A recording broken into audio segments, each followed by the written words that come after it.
সম্প্রতি ইরানের পারমাণবিক স্থাপনায় বোমা হামলা করেছে যুক্তরাষ্ট্র।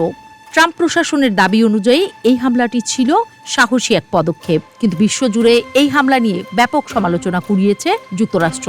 মধ্যপ্রাচ্যে শান্তি ফিরিয়ে আনার জন্য এই হামলা ট্রাম্পের উদ্দেশ্য পূরণ করতে পারেনি, বরং এটি যুক্তরাষ্ট্রের নৈতিক প্রভাবকে দুর্বল করে দিয়েছে বলেই মনে করছেন বিশ্লেষকরা।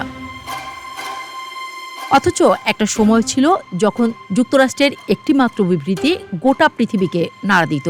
তাদের পররাষ্ট্রনীতি, সাহায্য বা হস্তক্ষেপ সবকিছুই ছিল বিশ্ব নেতৃত্বের প্রতীক। কিন্তু সময় বদলেছে। আজ সেই যুক্তরাষ্ট্রই ধীরে ধীরে সরে যাচ্ছে বিশ্বমঞ্চের কেন্দ্র থেকে।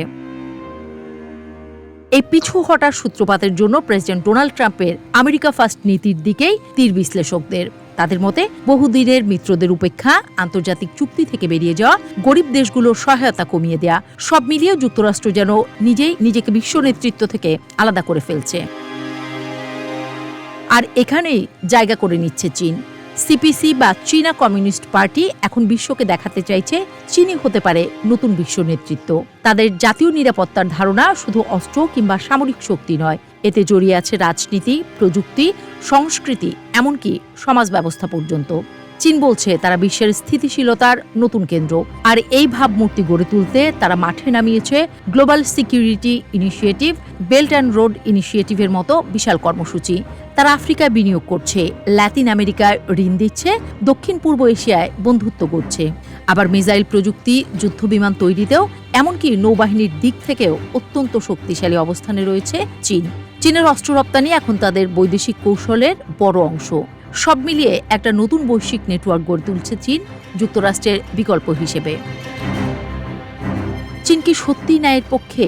এই নিয়ে বিশ্লেষকদের মতপার্থক্য রয়েছে।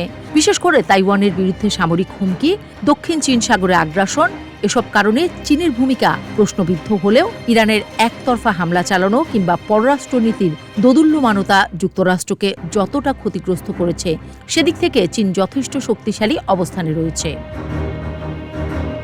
যুক্তরাষ্ট্র তার নেতৃত্ব ক্রমেই হারিয়ে নৈতিক সংকটের মুখে, আর চীন নতুন নেতৃত্ব দাবি করলেও তার নিজস্ব ছায়া থেকে মুক্ত নয়। দুই পরাশক্তির এই প্রতিযোগিতা শুধু ভূরাজনৈতিক নয়, একটি আদর্শের সংঘাত, নিয়ন্ত্রণের প্রতিযোগিতা আর বিশ্বাসযোগ্যতার পরীক্ষাও। তাই বিশ্লেষকদের মতে প্রশ্নটা এখন আর শুধু কার বেশি ট্যাঙ্ক, কার বেশি অর্থ তা নয়, বরং প্রশ্নটা হলো কে গড়ে তুলবে এমন একটি বিশ্ব যেখানে নিরাপত্তার মানে হবে ন্যায় আর নেতৃত্বের মানে হবে আস্থা।